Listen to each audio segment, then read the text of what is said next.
بسم اللہ الرحمن الرحیم۔ السلام علیکم ورحمۃ اللہ وبرکاتہ۔ عزیز طلبہ، ہم پڑھ رہے ہیں تقابل ادیان و مذاہب۔ تقابل ادیان و مذاہب دور حاضر کا بہت ہی اہم اور دلچسپ موضوع ہے۔ اسی اہمیت کے پیش نظر یہ مستقل ایک کورس کی حیثیت سے بھی پڑھایا جاتا ہے۔ بہت سے ہندوستانی اور پاکستانی یونیورسٹیز میں مستقل ایک بی اے، ایم اے اور پی ایچ ڈی PDF تک کا ایک کورس ہوتا ہے، لیکن اس کے علاوہ اس کی اہمیت کے پیش نظر MA اسلامک اسٹڈیز میں ایک مضمون کے طور پر بھی تقابل ادیان و مذاہب کو پڑھایا جاتا ہے۔ تمام یونیورسٹیز میں جہاں جہاں MA اسلامک اسٹڈیز ہے وہاں ایک مضمون کے طور پر اسے پڑھایا جاتا ہے، چاہے وہ پاکستانی جامعات ہوں یا ہندوستانی جامعات ہوں۔ اسی طرح تخصصات اور تکمیلات کے طلباء کے لیے مدرسوں میں اسپیشل لیکچر یا محاضرات کے نام پہ تقابل ادیان و مذاہب کو پڑھایا جاتا ہے۔ تقابل ادیان و مذاہب کا جاننا بہت ہی ضروری ہے۔ اس سے واقفیت حاصل کرنا ایک مخلوط معاشرے میں رہنے والوں کے لیے بہت ہی مفید چیز ہے۔ اس موضوع کا پہلا سبق ہم پڑھ رہے ہیں، جس کا عنوان ہے دین و مذہب کا مفہوم اور ان میں فرق۔ اس سبق کے اندر ہم دین اور مذہب ان دو الفاظ کی حقیقت کو سمجھیں گے اور ان دونوں میں کیا فرق ہے اس کو سمجھیں گے۔ تو آئیے سب سے پہلے ہم سمجھتے ہیں دین کو۔ دین کے لغوی معنی کیا ہے؟ دین کے لغوی معنی امام راغب اصفہانی لکھتے ہیں۔ امام راغب اصفہانی قرآن کریم کے لغات کے ایک بڑے امام ہیں۔ ان کی کتاب مفردات القرآن ہے، اس کے اندر وہ لکھتے ہیں وَالدِّينُ يُقَالُ لِلطَّاعَةِ وَالْجَزَاءِ وَاسْتُعِيرَ لِلشَّرِيعَةِ، کہ دین بولا جاتا ہے طاعت اور جزا کے معنی میں، یعنی فرما برداری اور بدلے کے معنی میں بولا جاتا ہے، اور اسی سے مستعار لیا گیا شریعت کے معنی میں، یعنی اس کو دین کو شریعت کے طور پہ بھی بولا جاتا ہے، جیسے کہ کہا جاتا ہے دین محمدی یا شریعت محمدی۔ ایک کتاب عربی لغت کی تاج العروس، اس میں دین کے معنی لکھے ہوئے ہیں اسلام، عبادت، عادت اور اطاعت، یہ 4 معنی بیان کیے گئے ہیں۔ دین کے لغوی معنی یہ 4 ہیں۔ اس کے علاوہ پھر ایک کتاب ہے التحقیق فی کلمات القرآن الکریم، اس کے اندر لفظ دین کی لغت بیان کرتے ہوئے حسن مصطفوی لکھتے ہیں کہ ایک معین برنامہ یا معین و مشخص قوانین و مقررات کے سامنے خاضع ہو جانا اور جھک جانا، یہ دین کی 3 لغات بیان کی گئیں۔ اس کے بعد ہم سمجھتے ہیں دین کے اصطلاحی معنی۔ دین کے اصطلاحی معنی ہے ایسا کامل و مکمل نظام زندگی جس میں اللہ تعالیٰ کو اقتدار اعلیٰ تسلیم کرتے ہوئے اس کی اطاعت و فرما برداری کی جائے اور اس کے بتائے ہوئے اصول و قوانین کے مطابق زندگی گزاری جائے، اور اللہ کی نافرمانی اور حکم و دولی پر اس کی سزا سے ڈرا جائے، یہ دین کی اصطلاحی معنی ہے۔ دین سے مراد کیا ہے؟ دین سے مراد ایک جامع نظام حیات ہے جس میں تمام شعبہ زندگی، عقائد، عبادات، اخلاق، معاشرت، سیاست اور معیشت وغیرہ کے امور شامل ہیں۔ ایک نئی بات ہم یہ واضح کر رہے ہیں کہ ہندی میں ایک لفظ بولا جاتا ہے دھرم، خاص طور سے ہندوازم کے لیے ہندو دھرم کا استعمال ہوتا ہے۔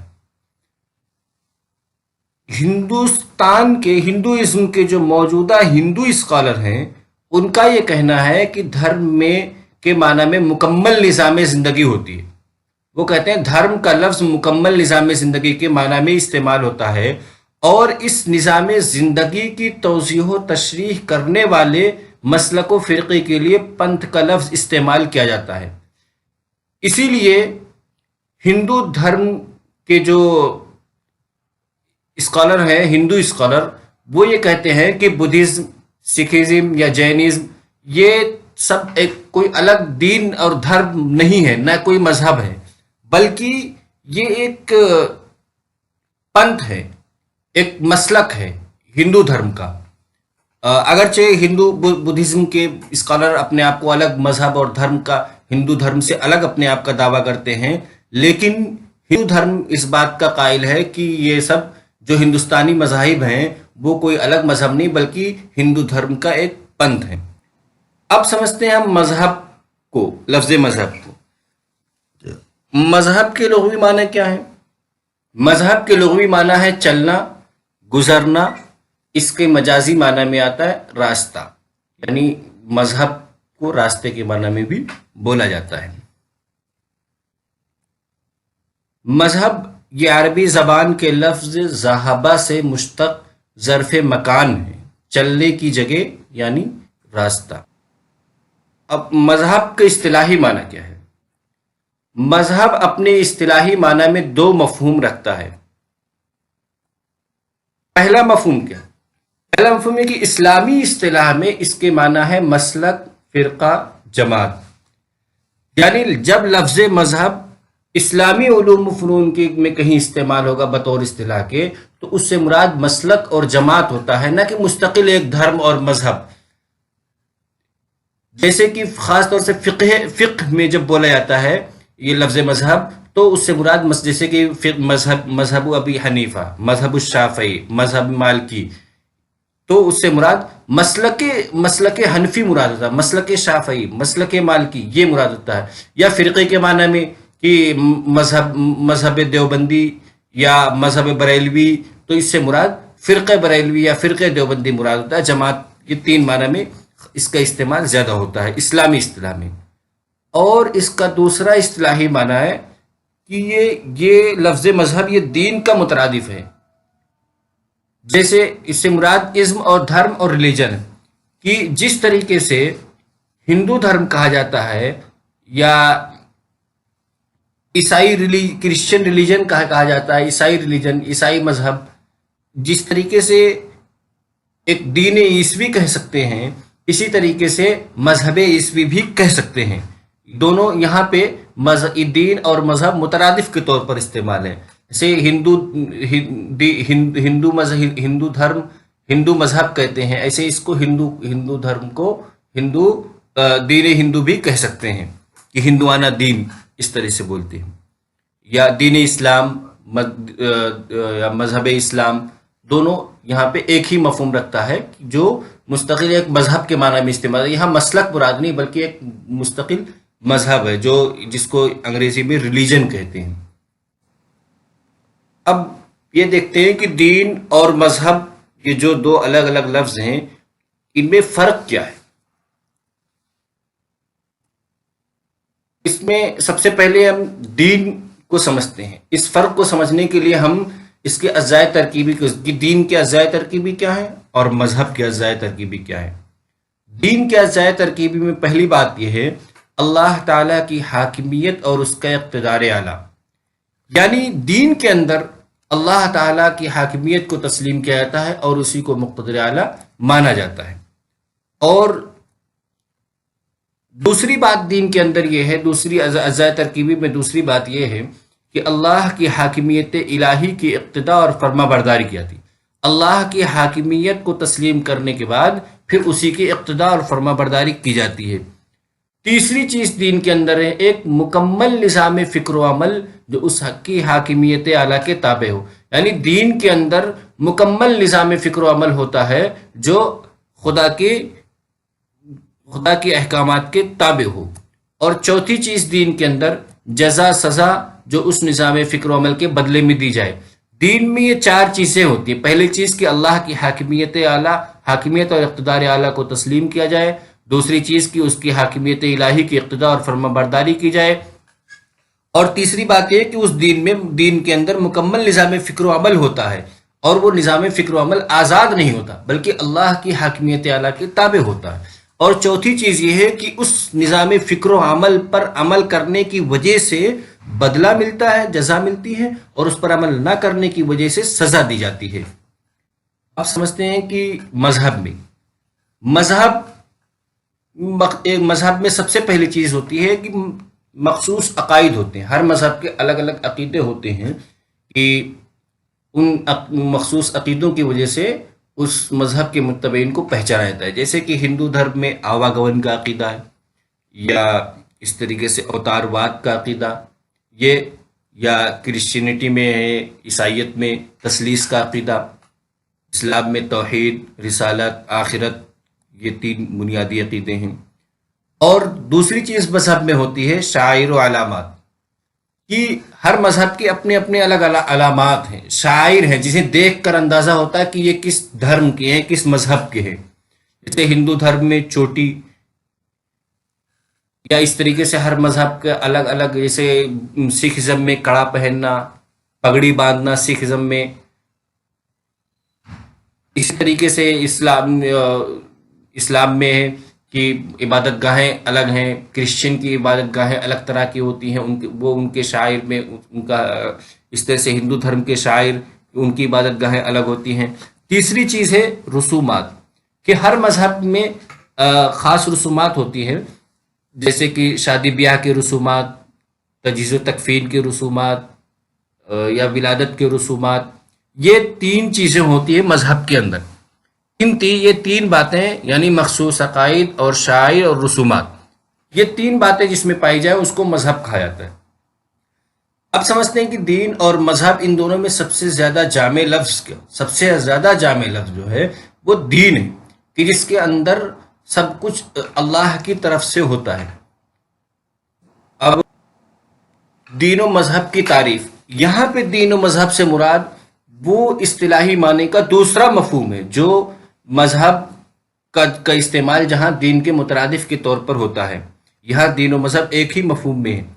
اب اس کی تعریف کیا ہے کہ عصر حاضر میں مذہب کے جب ایک ہی معنی میں اس کا استعمال ہو رہا ہے، تو مذہبی اسکالر اور مغربی مصنفین اور فلاسفر نے مذہب کی الگ الگ تعریفیں کی ہیں، ان میں سے چند تعریفات درج ذیل ہیں۔ سب سے پہلی تعریف فرید وجدی بک، وہ کہتے ہیں کہ مذہب ان معقول خیالات کے مجموعے کا نام ہے جن کا مقصد یہ ہے کہ تمام افراد انسانی رشتے میں منسلک ہو جائیں اور وہ جسمانی فائدوں سے اس طرح بہرہ یاب ہوں جس طرح قوت عقلیہ سے وہ ہدایت حاصل کرتے ہیں۔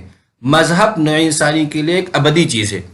اس کے اندر چار باتیں انہوں نے اس تعریف میں چار شرطیں بیان کی۔ پہلی شرط یہ ہے کہ مذہب عقلی ہو، معقول خیالات کے مجموعے کا نام ہو، غیر معقول چیز کو مذہب تسلیم نہیں کرتی۔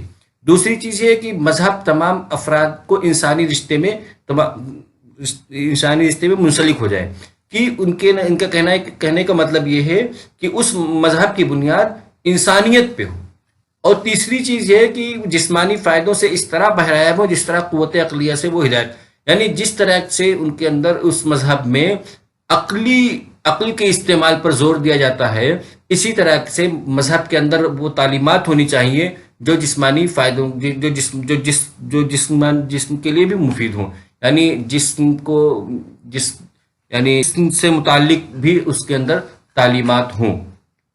اور آخری بات یہ بیان کی گئی کہ مذہب کے اندر ابدیت ہونی چاہیے۔ مذہب ایک ابدی چیز ہے، یہ وقتی اور عارضی چیز۔ اب پھر سمجھتے ہیں عقلی انسائکلوپیڈیا بریٹانیکا میں مذہب کی تعریف یہ کی گئی کہ مذہب روحانی مخلوقات پر ایمان لانے کا نام ہے۔ کانٹ ایک مشہور فلاسفر ہے، وہ کہتے ہیں کہ ہر فریضے کو خدائی سمجھنا مذہب ہے، یعنی انسان جو عمل کرے اس کو یہ سمجھ کے کرے کہ یہ خدا کا حکم ہے۔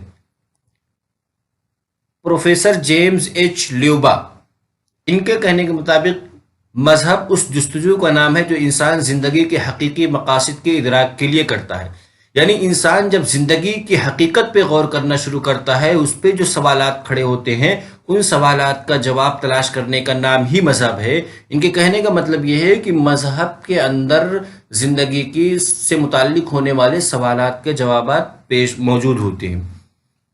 اب آخر میں ایک مذہب کی ایک جامع تعریف قرآن کریم کی جو تعلیمات ہیں ان کے قرآنی تعلیمات اور قرآنی بیان سے جو نچوڑ جو حاصل ہوتا ہے تعریف سے متعلق، وہ یہ ہے کہ مذہب ان ہدایات اور احکامات کا نام ہے جو وقتاً فوقتاً اللہ تعالیٰ نے اپنے انبیاء علیہ السلام کے ذریعے اپنے بندوں کے لیے بھیجے، جن پر گامزن ہو کر انسان اس دنیا اور آخرت کی زندگی کے گیسو سنوار سکتا ہے۔ یعنی انسان اللہ کی ہدایات اور احکامات پر عمل کرے، اور ان ہدایات احکامات پر عمل کر کے وہ اس دنیا میں اور اس کے بعد آخرت کی دنیا دونوں جہاں میں کامیابی حاصل کر سکے۔ سمجھتے ہیں اب دین و مذہب کا مقصد کیا ہے؟ کیا مقصد ہے دین مذہب پر عمل کرنا؟ کیوں عمل کرے لوگ؟ دین اور مذہب کیوں دنیا میں رائج ہیں؟ اس کا مقصد کیا ہے؟ تو سب سے پہلا مقصد مذہب کا یہ ہوتا ہے فرد کی اصلاح، شخصی اصلاح۔ یعنی جب کوئی آدمی مذہبی بنتا ہے تو سب سے پہلے اس کی اصلاح ہوتی ہے، ذاتی اس شخص کی ذاتی اصلاح ہوتی ہے۔ ذاتی اصلاح اس معنی ہے کہ وہ برائیوں کو چھوڑ کر کے نیکیوں کی طرف مائل ہو جاتا ہے۔ اور دوسرا مقصد ہے اجتماعی فلاح، یعنی کمیونٹی کی کامیابی دیکھی جاتی، ایک فرد کی کامیابی نہیں، ایک فرد کا اصلاح کیا جاتا ہے مذہب میں، لیکن مذہب کے پیش نظر ہمیشہ اجتماع، قوم، کمیونٹی ٹائپ کی چیز، پورے معاشرے کی اصلاح اس کے مقصود ہے، کسی ایک فرد کی کامیابی نہیں ہوتی ہے۔ تیسری چیز نجات بعد الموت، یہ تیسرا مقصد ہے۔ یعنی کہ جو بھی مذاہب ہیں، اکثر مذاہب کے اندر یہ تعلیم ہے کہ اس دنیا کے بعد بھی ایک اور دنیا ہے، یعنی مرنے کے بعد بھی ایک الگ زندگی ہے، اس میں کیسے کامیابی حاصل کی جائے اس سے متعلق مذہب کی تعلیمات ہوتی ہیں۔ اور یہ مذہب کا مقصد ہے کہ انسان جیسے اس دنیا میں کامیاب ہے، آخرت میں بھی کامیاب ہو، مرنے کے بعد کی جو زندگی ہے اس میں کامیاب ہو۔ اسلام میں آخرت کا، ہندو دھرم میں آواگمن یعنی ایک دوسری زندگی کا، کہ یہاں بھی ہے نجات بعد الموت، یہ ایک تیسرا مقصد ہے۔ اب آج کے اس سبق کا خلاصہ، اس سبق کے خلاصے میں سب سے پہلی چیز یہ کہ دین اور مذہب کی لغوی اور اصطلاحی تعریف، دونوں کی الگ الگ لغوی اور اصطلاحی تعریف بیان کی گئی، پھر اس کے بعد ان دونوں میں کیا فرق ہے اس کو بیان کیا گیا، پھر جب ان دونوں کو مترادف کے طور پر استعمال کرتے ہیں لفظ دین اور مذہب کو، تب اس کی کیا تعریف ہوتی ہے وہ تعریف بیان کی گئی، اور آخر میں دین و مذہب کے مقاصد کیا ہے